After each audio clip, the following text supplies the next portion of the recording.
What do you think would happen to electricity costs in Connecticut if we were to move forward and widely deploy this type of technology? I think two things will happen. We will never again have to face the threat of a blackout, and our costs will come down.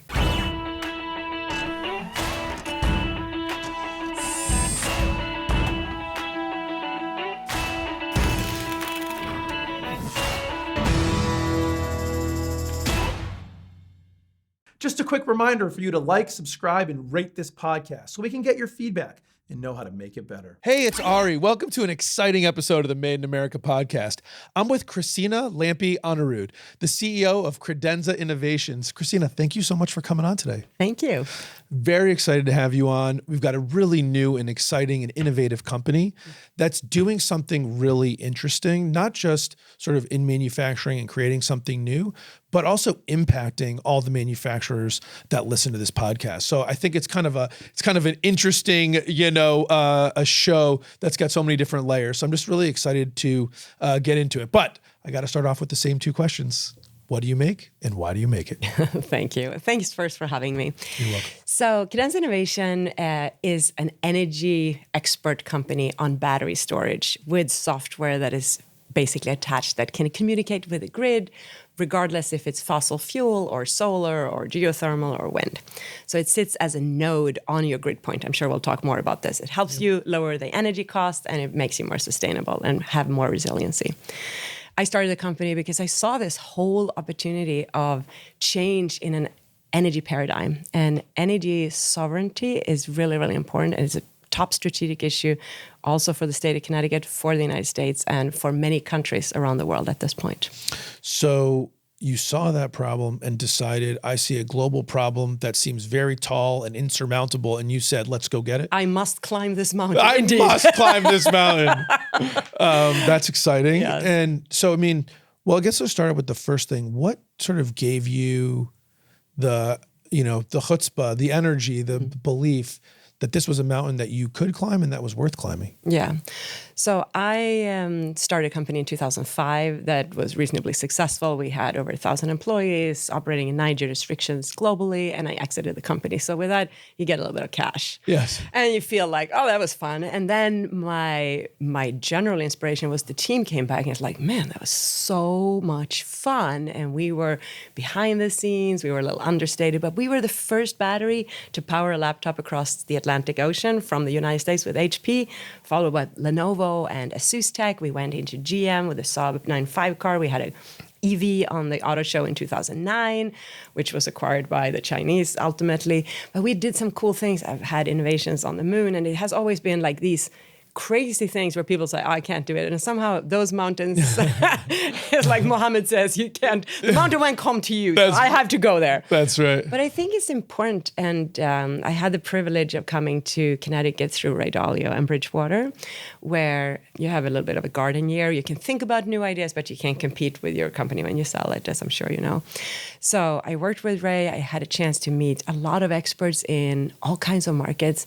And I got reinforced that everybody's moving into this energy paradigm. But the thing that I actually know and the relationship that I can carry, which is in manufacturing and executionable innovation by shaping markets and helping people figure this out together, like the onset of big markets, that's like my passion. So having an opportunity to learn, get a little strengthened by, hey, everybody's missing this. And I made the commitment to my team and said, hey, if we can identify batteries that can go on the nodes anywhere in energy storage and ultimately in cars. And we have 3 value propositions. Number 1, we will define safety. So there's a problem in the world around safety. In this related to batteries, related to power, all the above? Yeah, explosions, fires, resiliency in general. And then second, we would make it at a cost point where you leverage what the industry knows. So this is an older industry. Batteries have been around forever, right? Take everything that works and fix the things that don't work, but have a cost-down mentality as we approach this big mountain, this amazing opportunity. And the third one is, as we enter into a new market and we look at electricity specifically, it is possible that we don't know and our customers don't know and the players don't know. Let's put together a platform that is agile. So I gave a TED Talk in, I think, 2011 or 12. can we make Lego blocks of energy? Can we make them smaller so I don't have to tear down big buildings or put huge containers everywhere? Can I think about power differently? And now I'm so proud to say we have it. You have it. So let's take a step back. So you had safety, cost, and then you said agility, which to me I would is say like innovation. performance. Performance. Yeah. And so the idea being we're not trying to do this moonshot that ends up driving up costs. We know we've got to get to the goal of effectiveness, but we got to do it in a way that's cost effective. Yeah, and part of our kind of culture inside this group is collaboration. So we're not overstated. We're possibly too understated, but our partners like that. So we go in, if you have a building that you would like to see, can I lower my electricity cost? We can go in and do a proxy for you fairly quickly and say, yeah, that makes sense. Your address actually has weakness on the grid, or we can help you with backup power, whatever your issue is. And we could model it roughly. And payback periods are about this amount of years. Maybe it's 3 years, maybe it's 4 years. And over 10 years, where you have a 10-year warranty on the product, you actually have revenue streams coming from this battery. It's like a whole new era. Okay, wow. You unloaded a lot on me in one little bit. So let me try and peel back some of these layers. So you had a battery company that was like laptop focused, so much smaller concept, but still the idea is there of I got to take power and move it with me, or I got to figure out a way to have power without being plugged into something. Yeah. Right. Okay. So we take that successful exit. And then you're sort of thinking about what can I do next? How can my team and I take what we've learned? And I think what I heard you say, which was really interesting, is we're going to use the lessons that people have learned over decades and decades of battery storage and battery power and essentially use those lessons learned to scale up the same concept, but use it in a way that's sort of grid level. So it's not laptop across the Atlantic, it's factory across a weekend or whatever. Exactly. So just so I can understand and listeners can understand, let's like talk about sort of the concept of how it works. Because as a layperson, I think to myself, well, if I have a battery in my building, I'm paying to charge the battery. So even if I go off the grid to run on the battery, I've still already paid for the electricity in the other place. So where exactly does the savings come in? Because let's talk about resiliency next, because I think that to me is pretty, I don't know if obvious is the right word, and maybe I'll learn it's not quite as obvious, but I sort of think that intuitively I sort of get the concept of why a battery helps with resiliency, but I don't understand the cost concept. Yeah, okay. So you can imagine if you look at the traditional way, the way basically the Western world set up transmission. So you have generators, that's one class, and then you have transmission and distribution, and then you have the customers. So well let's back that up. So the first thing is the generation. So that's the factory that generates the power. It can be oil, it can be coal, nuclear power, solar, whatever. So there's some place that's generated. So whether it's a solar farm or more likely something that's burning natural gas or whatever. Right. So I get that. Then I understand distribution. That's the wires. So transmission companies basically so somebody owns the transmission lines. Yep. And then you have multiple companies that can buy in. So you can be in one territory with one main utility company, but there are other companies also. That's sort of the competitive deregulated market. There you go. So when I get my power bill, my generation fee, which includes transmission, is one thing. Yes. And then there's like the cost of the power, which is a second charge. Okay. So actually, when you look at your bill, you have a base charge, basically the connectivity. You're connected to the grid. And then you have a second charge level, which is the most power you used sets your effective rate. So the most power I use sets in a my year. So let's say, power is it's not like we all use the same power all the time. Correct. Yes. Anyone who, in your house, it's like you turn on the toaster even and it goes, got it. Really, really high. So you have variation in your building. So now the grid companies, of course, you can think of it as highway of electrons, and they will divert wherever they're needed. So one way to make this more or less affordable to them is they will charge you more what they call peak. So your high, so that's your peak. So if you can take down your peak, you lower your electricity cost. So that's number one. So if you just have a battery for taking away all your peaks, you lower your infrastructure cost. I lower the bill I pay per month today. Yes. today. The way, so I don't have to change the way the billing works. We don't have to reinvent the billing. So this today would lower my cost just by essentially cutting down my peaks. And then the second part to your question is, I am working with the state of Connecticut on this, but today all businesses, so all business owners, all your listeners, there is an arbitrage opportunity. So you have different electricity rates during peak hours than what they call off-peak hours. Right. It cost me more to run my machines at 2 p.m. than at 2 a.m. Yes. And interesting. So in the TED Talk that I gave in 2011, whatever, peak used to be like 6 p.m. to 9 p.m. Today, in most urban environments, it's 12 noon to 12 midnight. It's half the day is peak? Yeah. Very interesting. Why is that, you ask? Of course, because we heat and cool more, and that will become more needed. We use more data, and we use electricity for many more things than we used to when we designed the grid.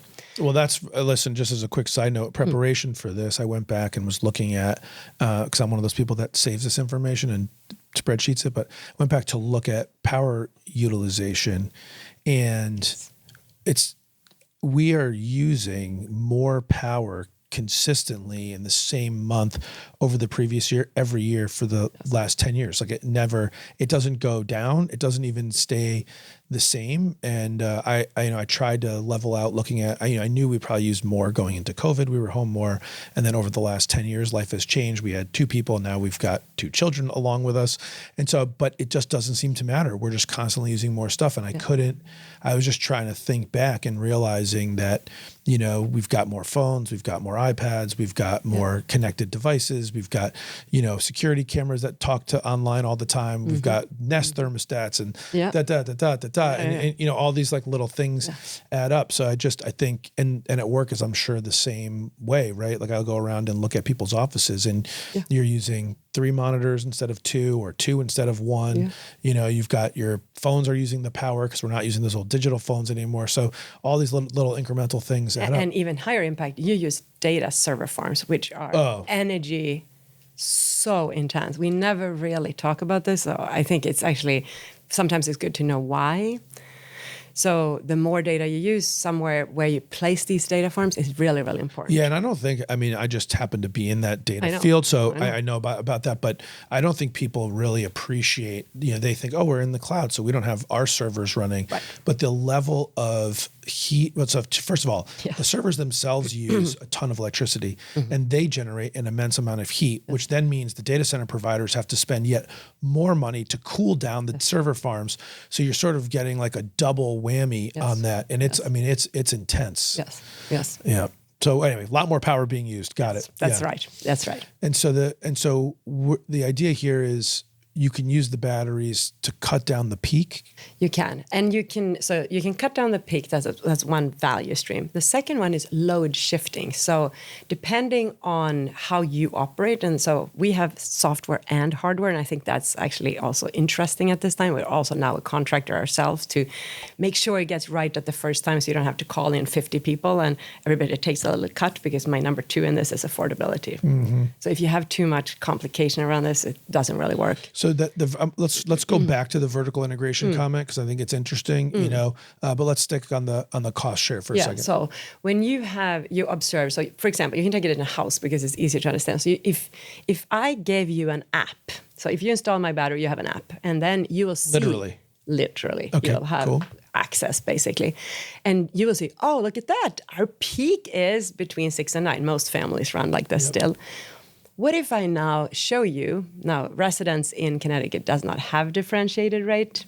Hopefully we get there soon. But you should be able to have much lower cost running all your dishwashers, all your laundry, all heavy equipment during the night. And you should get compensated. For businesses, we already have the opportunity. So there's some things in your business that you can run at night. For example, some of the server updates, some of the data crunching, you can key it up. And with this type of integrated systems, you will learn. So we were AI before AI was cool. You could learn. You can have a little person be part of this equation. Yeah.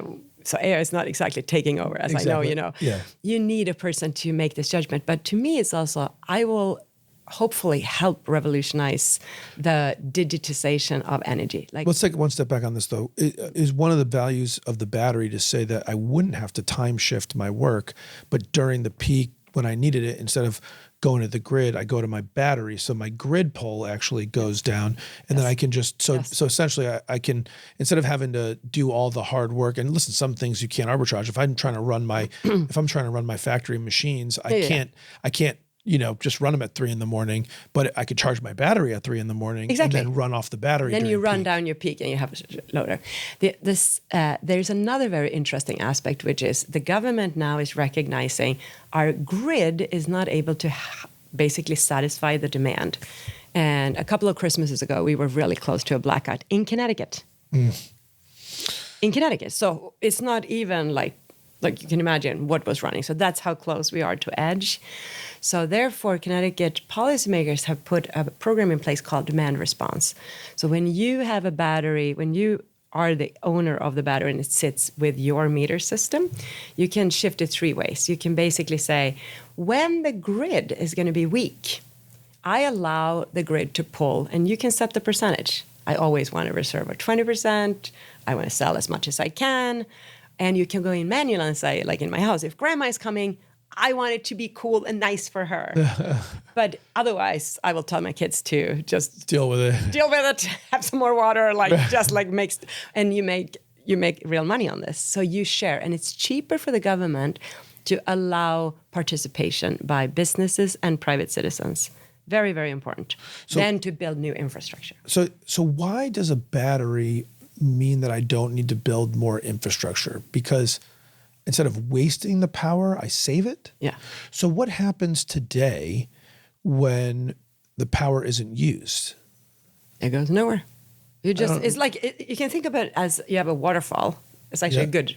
The water falls all the time. Yeah. You have turbines. Yeah. If nobody takes the offtake, the turbines continue to spin, but nothing happens, right?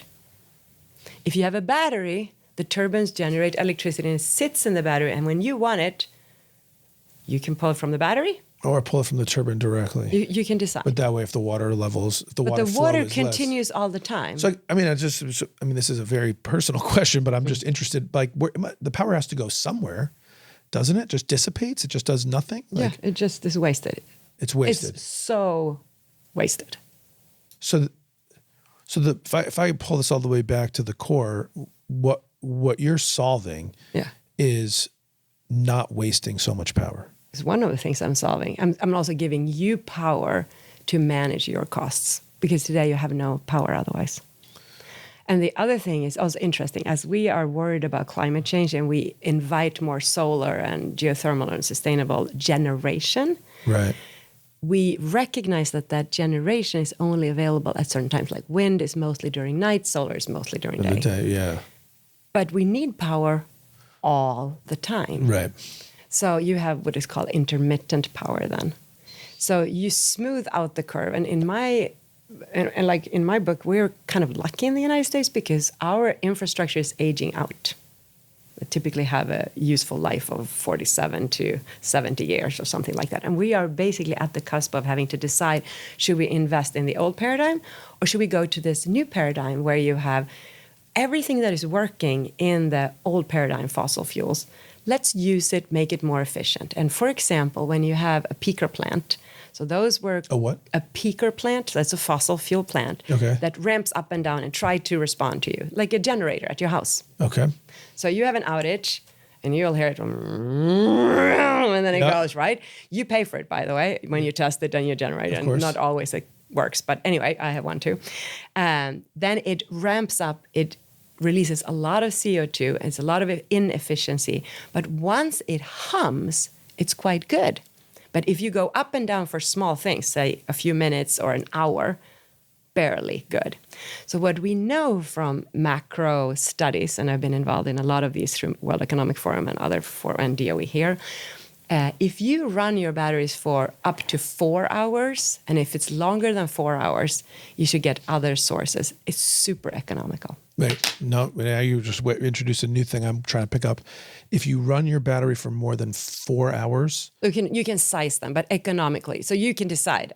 You can say, I would like to be completely off. So I have 99 panels on my house, so I can in principle go off the grid anytime if I have enough batteries, because I charge every day. And then if there's storms hitting, I have a closed circle. So that's kind of nice. oh, So I have solar panels and I have a battery in my house. right? So, What's the closed circle? so with the battery, I can say I will trade with the grid anytime, or I will prefer to just take my own solar power. So the closed circle is the grid is down, I use my solar power, I charge my battery, I run on the battery when the sun is down, sun is up, I run directly off the solar. So I have that option. Got it. So we're solving the cost. We're solving the cost thing sort of two ways. We're solving the cost by saying, hey, I could use grid less because some of the times I'll just be running off my battery. Yes. And if I use my battery the right way, which you guys have the software to manage, I'm going to cut my peak down. And so I will my cost per kilowatt hour will actually go down. Now we need to have some policy changes in residential because as it sits today, at least in Connecticut, where we're having this interview, the residents net metering. So it's sort of, you sort of don't, that won't impact you, but businesses could already impact that. I believe it will come to residents too. But then the last value stream is this demand response, where you can, as a business owner, decide, should I lower my electricity costs or should I participate in these mega peaks? And it's typically heat or cold weather related. And when you say participate in the mega peaks, you're saying sell my energy back into the grid. And it's extremely well paid. It's actually a revenue stream. Really? Wow. So this is where it's so interesting. And then you have a little bit of differentiation where you sit. So different addresses matter, how you run. Are you constant power? Are you having peaks? And this is why we offer to our partners and customers, we run a proxy for you to just very quickly say, it's roughly like this. So we take your bills from 12 months back, 15-minute interval, then you get higher precision and you say, I think I'm running like this next year as well. And then we can talk about if it changes, should we size? And we try to help you size it from an economic payback point of view. So you guys, that's a very hands-on approach to the customer, getting them set up. So it's got to be really business focused because you can't invest that kind of time for a two-person home. So let's talk a little bit about safety and performance, and I want to get to customers. So when you say safety, is the safety really looking at just making a safer battery that doesn't light on fire or explode in my garage? Is it safety along the lines of we would have other aspects of safety? When you think about safety, what are you talking about? Yeah, so I have tried to, so my dream is to empower people all across the value stream. So we have tried to say anything that is working, we should try to use instead of inventing something that is just a tad better. So we're actually we have indoor and outdoor systems. So first of all, we can aggregate into virtual power plants. So you can mix systems. And basically you can think of this. You put some batteries in the basement, you put somebody on the rooftop, you can put somebody right next to your building, and then you can fill every single utility closet if you have space in there, or electrical closet or utility room. So you can put them all over, and we integrate. What would be the benefit of putting them all over versus cost? So it's much cheaper because if I can put them inside structures, so it's still electrical stuff, so you can't have rain on top of it, so you got to protect them. So I use actually standard server racks, something I know you're very familiar with. Sure. So standard server racks, and we kit it. So when it comes to your shop, you basically have racks, all the cables, and then you have a separate box with the batteries. And you just lift them in and you just erect the racks, you secure them in the ceiling and in the floor, and you just plop them in as little shelves. And then we hang a communications box, which is all US software. Yeah. And we hang an inverter that basically decides the power in and out to your grid or to your house or your building or your machine or wherever you're hooking it up to. And then it talks to the panel. And if I can go into your existing infrastructure, it's just cheaper. Cheaper, yeah, for sure. But I can put relatively inexpensive little cubby houses. And I think this is also where Cadenza is potentially an interesting enabler. most of the industry is saying either we make them really small, and by the way, these batteries are very heavy, so you must have really good walls.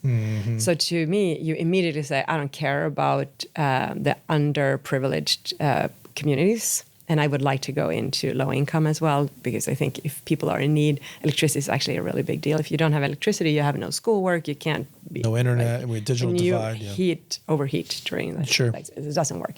So with this approach, you can have basically all the batteries in a little cubby, and they are the size of a parking lot. So this has gotten the attention of... The parking lot? You can put one cubby outside, and it's size of a parking lot. You can put 10 or 100. Parking space, you mean? Yeah, exactly. Okay. Oh, sorry. It's like a parking lot's huge. Yeah, exactly. One parking Thank you. space, okay. One space, exactly. Got So it. they're pretty small, and you can configure them anywhere. So you can say... So it's kind of about the size of like a gas powered generator for a house is what if Yeah, exactly. Got it. So you can put them in multiple places.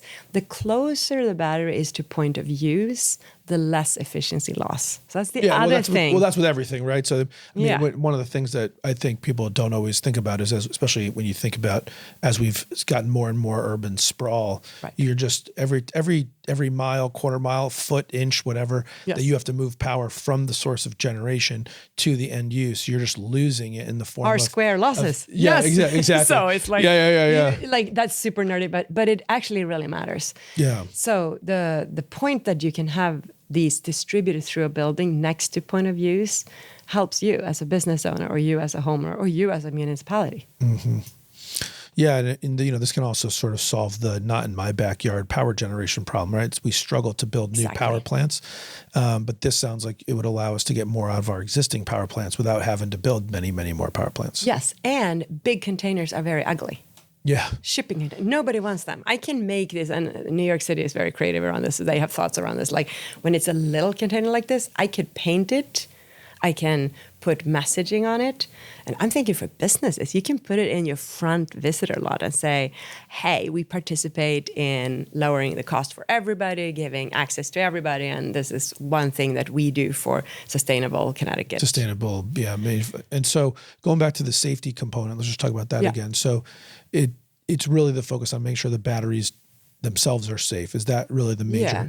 So it's interesting because lithium-ion batteries compared to, if we look at statistics of car, like let's start with cell phones. A cell phone explosion risk is 1 in 7 to 10 million. Wow, that's actually higher than I would have thought. It's considering about how the many cell toaster. phones. It's Is about it? the Okay, toaster. Yeah.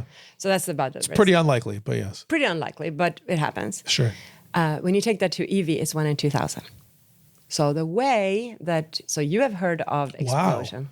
That's like a massively different risk profile. Is it because the batteries are bigger? Because it's the same technology, right? That's exactly why. It's statistically.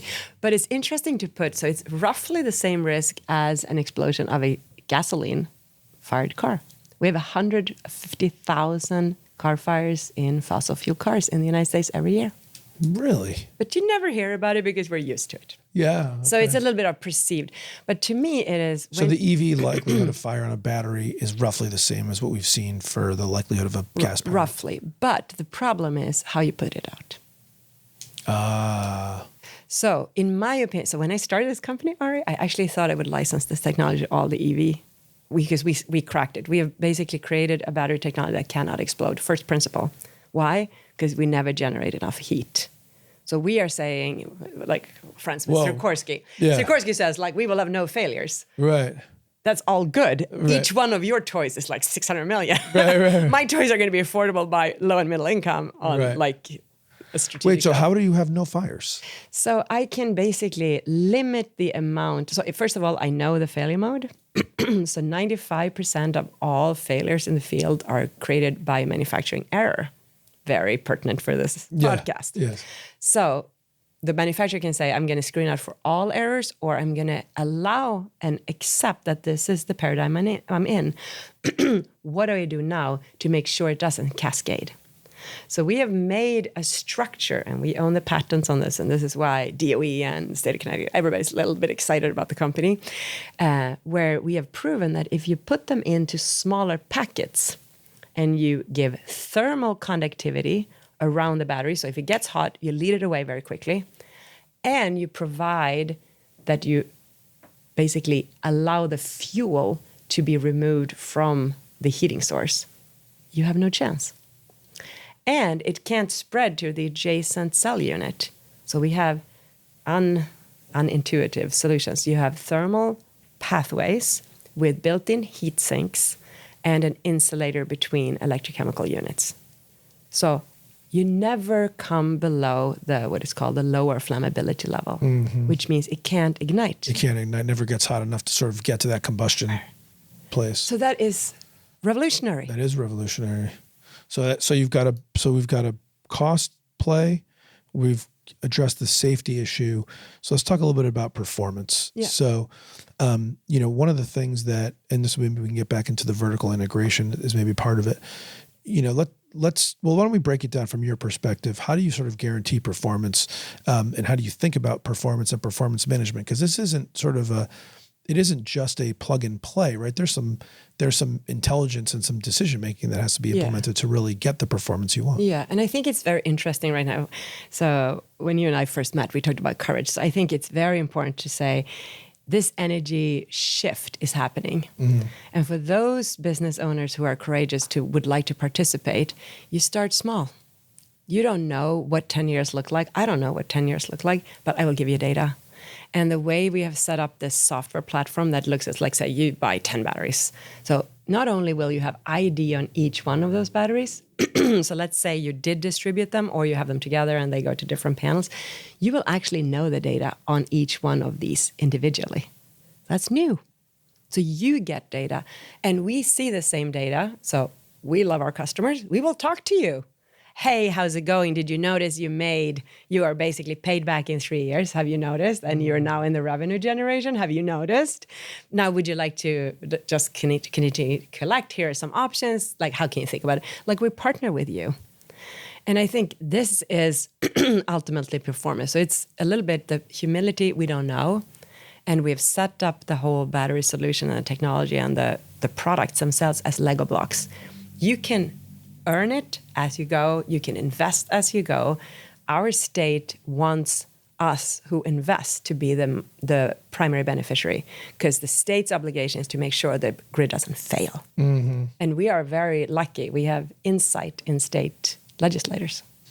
So what's the breadth of the deployment? Like what does like a typical customer look like today? So we are in the early stages of commercialization. It varies. So the containerized systems are like 50 megawatt hours. Holy moly. So very large. Some buildings that we're looking at are like 10 megawatt hours. And even for 10 megawatt hours, we can do a mix of maybe some containerized, and then we go inside as much as possible to lower cost. And then we have some that are below a megawatt hour, and they're mostly inside. So, but who is the customer? Are we talking about like apartment towers? Are we talking about? So apartments are very interesting, especially condos, because every single condo owner can basically participate. If you are a CNI, so if you are an operating manufacturer, we would love to. CNI? So commercial and industrial. Oh, got it. So manufacturers, actually. Yep. We have looked at a few different manufacturers. We do not have an installation yet, but we're in discussions, and it varies greatly where you are. If you are at weak grid points, if you are where there's already a lot of issues with the grid, it's very, very profitable immediately. And in other instances, you would make smaller investments as you go. Because I think the other thing is, which is never priced in, is the idea as a manufacturer, can you really have an outage? We even talked to a dentist who is like so that's like in a strip mall. Okay. But he's like, what am I doing? Like, I have these people, they're under anesthesia, and the power goes out, and the drills don't work. The drills, yeah, that's not good. That's not good. No, that's not good. And even we have recently got an E-verified, which is so basically telecommunications. Yep. So for schools and libraries, the federal government is sponsoring part of the cost of Cadenza batteries going in. That's pretty nice. That's very nice. So that's UPS function that has capability to do other things as well. So I guess when we think about the sort of delivery and the taking advantage of the performance and ultimately to get to the cost, someone has to be monitoring it. Yeah. right? So is it someone has to make these decisions on a day-to-day basis, or how do I, like, if I got this installed, how would I actually get it to work for me? The software will help you. So this is what we offer in part of this. So you can buy a battery, but all of our batteries come with installation and software costs. Like, it's all baked in. So that's another issue I see in the market. So hopefully this is a disruption a little bit on how the market operates. And it's part of the solution to solving affordability. So the software basically gives you data. How are you operating? When are you running? So these decisions that you could basically make in your manufacturing environment, like this service I could actually do at 8 a.m. instead of 10 a.m. Look at that. And then I lower costs. So you get the data first time. All of the demand response, all of those things, you get a notification. It's coming in 3 days. Do you want to opt out? Your default will most likely be opt in. But if you need to opt out, you have a big tour, the president is coming through to show, whatever, you will probably want it run. So you have those optionalities. So I think it's mostly data. The software will give you outputs. Your facilities operations team, your finance team gets a chance to have a new tool, basically. To manage. Yes. So there will be a learning curve to understand how to manage it. And so how do you think about, maybe this doesn't need to be thought about today, but how do you think about solving that on a residential basis? Especially when you're talking about trying to get this widespread adoption, you could envision challenges with some people sort of being able to sort of make those decisions. Yeah, so I think most residents will basically go on recommendations. So just take the defaults. So we have actually, so I was part of the civil servants helping Connecticut solarize Connecticut. Mm-hmm. And for that, we saw one very important aspect, and I used my house as one of the demo houses. One is you need a demo house or a demo buildings. People can go and look at it. Yep. And for that, I'm so grateful to the city of Bridgeport. We have a system in the firehouse, in the headquarters. And that should scream some level of comfort. Yep. They took it in, so they believe it. It was also sponsored in part by the state. So they are also saying, hey, look at this. This is an in-state company that can do something pretty disruptive. And when a resident then looks at this, we have on this app, we have a little tree. And the idea is you can count how many CO2 molecules you basically saved, and you will have your financial metrics as well. So you can get the feel good and the bank feel good too. Yeah. So you're in the early stages of commercialization. Talk to me about what is sort of the go-to-market from here. It sounds like we're still in sort of proof of, I don't know if proof of concept is the right way to say it, but a little proof of concept go live. Is that our current status? We are basically commercialization ready. Okay. So we are now in negotiations of pretty significant contracts. Okay. And so the idea would be to bring those to market 2024, 2025. Yes, exactly. And it sounds like we're in the focus of like big sizable deployment, so we can really get out there. Right. And then do you foresee that being like several years to sort of work on those big accounts and work that through before you go to residential? Oh, I love this question. So it's so interesting. So the way we've set this up, we can deliver these systems within 4 to 6 months. Okay. In tens of thousands of units, actually. So we are completely ready. So it is a very arduous way to get certified, to get listed with the Connecticut Green Bank, to go through and get all the approvals and get all of your commercial contracts and all that stuff. But when you have it, it's very straightforward. Ready to go. And so how would residents how would businesses or residents find out that this was available? That's now your mission, is to get the word out, let people know this is available. Yeah, so we will need to run campaigns. So we have an idea what areas that are mostly grid stressed. So we're trying to basically approach people, and we're fielding a lot of calls, and we're trying to basically get that done. And we have an opportunity to, I think, have Connecticut embrace this type of technology and make it our ecosystem. The Department of Energy, the Department of Defense, federally, is looking to Connecticut for many of these solutions. A long tradition of defense operations here. Mm-hmm. And I think this is really critical, actually. If we believe, and I think this is, thanks for hosting this podcast, because I think you're connecting people. Like, if we believe a stronger manufacturing state is part of the fabric that we need to have, we should invent this together. So I know a lot about batteries. My colleagues are electrical engineers, mechanical engineers, chemists, inventors, like all this stuff. But we need to actually invent together and shape this market together. And the wars are huge. What do you think would happen all other things remaining relatively constant as they are today, what do you think would happen to electricity costs in Connecticut if we were to move forward and widely deploy this type of technology? I think two things will happen. We will never again have to face the threat of a blackout, and our costs will come down. We are in the top 5 states in every study of electricity, which is a deterrent for manufacturing, of course. 100%, yeah. So I think that in combination with the state not having enormous resources or programs, actually resources maybe, but no programs for manufacturers to incentivize large manufacturing opportunities per se, that's not helpful. No. We can say we have a great workforce, and we do. And the programs for incentives, I don't touch, and it's not my expertise at all. But energy, we can make it cheaper if we deploy it widely. And we will then figure out how to do it, and we can also export it. What's the relationship, if one exists, between Cadenza and sort of the traditional utilities? Is it a collaborative? Is no relationship? Do they view it as a threat? How do you think It's so interesting. When I exited my previous company, Ari, one of the big utility companies came and said, "Oh, you get a lot of job offers when you do that."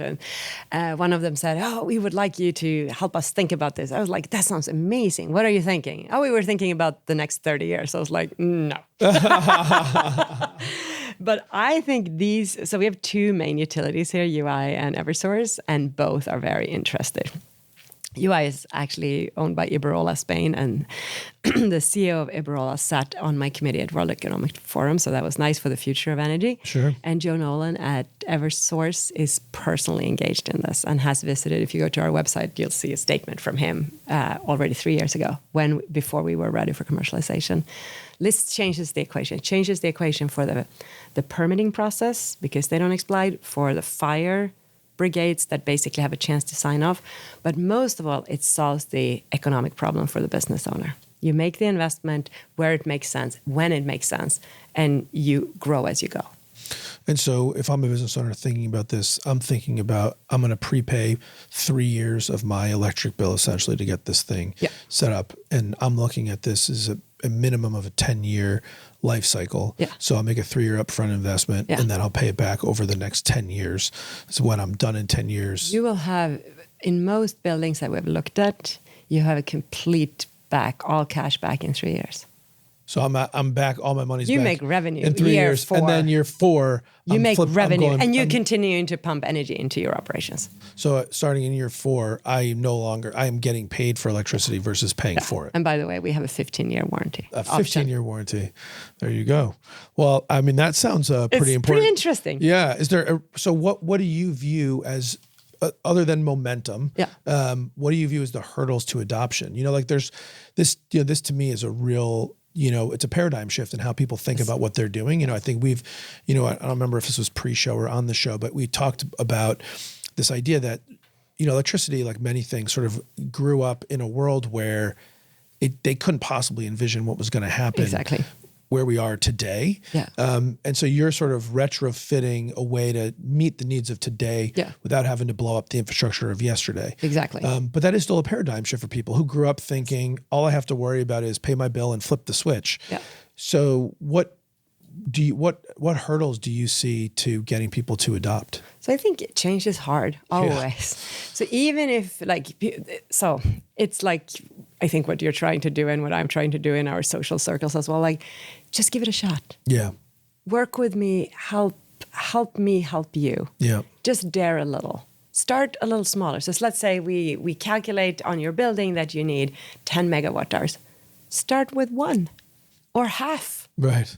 And just get some data and just do something.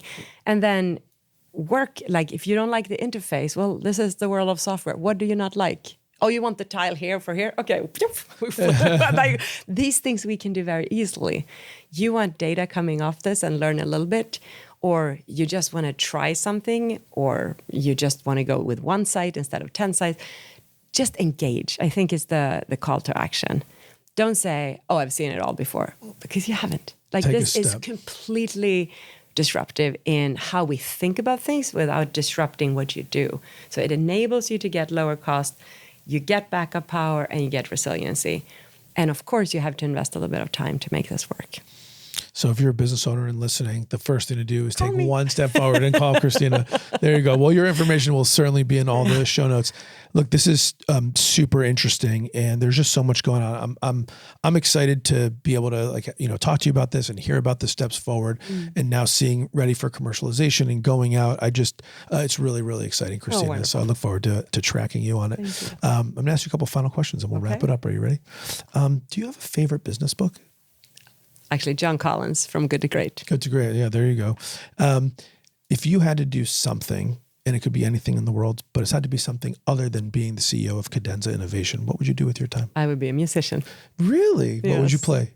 So I had a really hard time, even as a kid. I wanted to do opera. I got into some very famous opera schools, and my parents said, no, you're really good at school. You stick to school. Today, I direct an all-female a cappella chorus out of Hamden, actually, with almost 40 members. I love the voice. I play the piano. I sing. I just love music. Music's a big deal. Yeah. Yes, and I meant to ask the name Cadenza Innovation. You just reminded me I didn't ask, but share with the audience why the name. Yeah, so Cadenza exists in jazz and classical, and it is the orchestra or the ensemble holds a note when somebody gets inspired and gets off on a tangent, and everybody's like, oh, that's a cool idea, and then they move a little bit and accommodate it. It's a new piece. And that's how I think about innovators. So we promise each other to say, here's what I know, here's what I think could be true, and here's what I dream of. And as long as you are clear where you are, so don't be assertive when you're just dreaming, but please share your dream, and maybe we can make it happen. And I've seen this leadership style really create amazing mountain climbers. Yes. No, that's really great. That's awesome. What's something, Christina, that you learned early in your life or early in your career that you think's helped propel you to all the success you've had? Yeah, I think there's no substitution, unfortunately, for hard work. Like, it's crazy how lucky you get when you just stick with it, if you believe you're right. And then, of course, you have the humility of being wrong and learning from it. So, yes, some successes, but a few scars. A few scars, yeah. It's one of my favorite quotes. It was on my email for years and years, which was, the harder you work, the luckier you get. There you go. Exactly. What's something, Christina, that you learned later in your life or later in your career that if you could go back and tell young Christina, and if she'd listen to you, you think it'd have a real positive impact on her? Yeah. I think there are real gender issues. And I think I should have said, guys, that's not cool, earlier. But really? I was trapped in this, like, you can't really say anything. It's really insulting. You should really say something. And I still struggle with it at times. But I think now at least I withdraw from the conversation. And I think earlier I just kind of went along with it. It's still very hard. Like what? It's not an equal place, let's just say. How does that manifest? So it's, direct insult, aggression, maybe passive-aggressive comments. It's a lot of comments on what you look like or not look like or how you come across or whatever. It's a lot of gender stereotypes. And I think today I am much more aware of, okay, I decide to be a woman, so I have decided it's okay to have a little longer hair and wear earrings. And I cannot tell you how many times I have heard earlier in my career, even in grad school, like, you're not a serious scientist because you have earrings. Come on. Not kidding you at all. And it's like, you're like, what, 22? I'm like, oh, what? Oh, wow. So it's much more prevalent, I think, even today. So you would have gone back and told yourself, your younger self, to just either, stand up more? Yeah. And I would say even like, oh, but it's not the earrings. I would have done a little bit of a comeback, something like that. And I think, that would have probably helped me. It's not so much in the performance maybe, but in the angst afterwards, like, why are people doing, what am I doing to invite these comments? The sort of the self-judgment that slows you down and causes you to hesitate instead of just plowing forward to increase that confidence. That's good. I think someone will get something a lot from that. That's good. Christina, thank you so much for coming on. Keep on fighting the good fight, climbing those mountains, and we look forward to supporting you along the way. Thank you, Ari. Thank you so much. You're welcome. Made in America with Ari Santiago is brought to you by Compass MSP. Thanks for listening and spending some time with me today. My goal is to help build a strong manufacturing community, and it would be impossible to do without all of you.